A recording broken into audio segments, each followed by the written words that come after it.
qalliimadii loo aadi jiray waddanka dabadiisa inaan waddanka ka fulin doono hadduu Ilaahay ka dhigo. Waxaa kaloo idiin soo kordhisay adeegyo ay ka mid yihiin mashiinada casriga ah ee lagu baadho shaqooyinka maskaxda ee uu ka mid yahay EEG-ga. halkani oo ah Boorama Neurology and Psychiatry Center ee magaalada Boorama waxaa lagu soo dhaweeyay Dr. Yuusuf Cumar Qaalib oo ku takhasusay qaliinka lafaha tiiba miska kala bedelka laalaabatooyinka iyo jilbaha iyo miskaha waxaana ugu horeynba faahfaahin kooban ka bixiyay isla markaana soo dhaweeyay Dr. Nimcaan Axmed ayaa waxaadaladiisii ka mid ahaa maanta xarunta Boorama Neurology and Psychiatric Center waxaa u martiya oo inala jooga Dr. Yuusuf oo takhasuskiisu yahay qaliinada lafaha iyo jajabka takhasus gaarana u leh bedelida jilbaha iyo miskaha ayaa maanta xarunta Boorama Neurology inoo joogay muddo gaaban marka waxaan idin leeyahay ka faa'iideysi wacan kulley adeegyada uu bixinayna waxa weeyaan waa adeegyo dalka badankooda aan laga heli jirin oo dalka dibadiisa loo aadi jiray sida jilba bedelista iyo miska bedelista xarunta Boorama Neurology sidoo kale waxa idinku diyaara dhakhaatiirtii neerfaha oo awalba hore ugu xidhnaydeen waxa kaloo idiin soo kordhisay adeegyo ay ka mid yihiin mashiinada casriga ah ee lagu baadho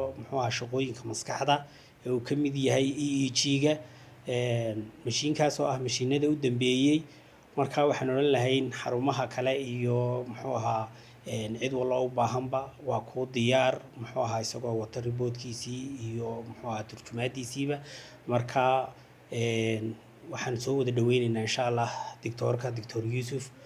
oo xarunta joogi doono muddo gaaban insha Allah. intaasi kadib isagu waxaa hadal ka qaatay Dr. Yuusuf Cumar Qaalib isaga oo faahfaahin kooban ka bixiyay adeegyada uu qaban doono geesta kale doctorka ayaa isbitaalkani joogi doona maalmo kooban waxaana hadaladiisii ka mid ahaa anigoo ah Dr. Yuusuf Cumar Qaalib oo ah dhakhtar ku takhasusay qalliimada lafaha iyo kala bedelka miskaha iyo jilbaha ama kala bedelka laabatooyinka iyo takhasuska kalena waxa uu yahay qaybta sports medicine-ka sida seedaha dib la isku xiriirinayo ku dhaca dhaawacyada ciyaartooyada waxaan ka howlgali doonaa waqti kooban xarunta Boorama Neurology and Psychiatry Center ee magaalada Boorame halkaas oo aan ku soo dhaweyn doono aanu bukaanada u baahan consultation aanu sameyn doono bukaanada u baahan kala bedelka laabatooyinka xaruntan waqtiga aan ka howlgalayno waxaan dhammaan ka fulin doonaa qalliimadii loo aadi jiray waddanka dabadiisa inaan waddanka ka fulin doono hadduu Ilaahay ka dhigo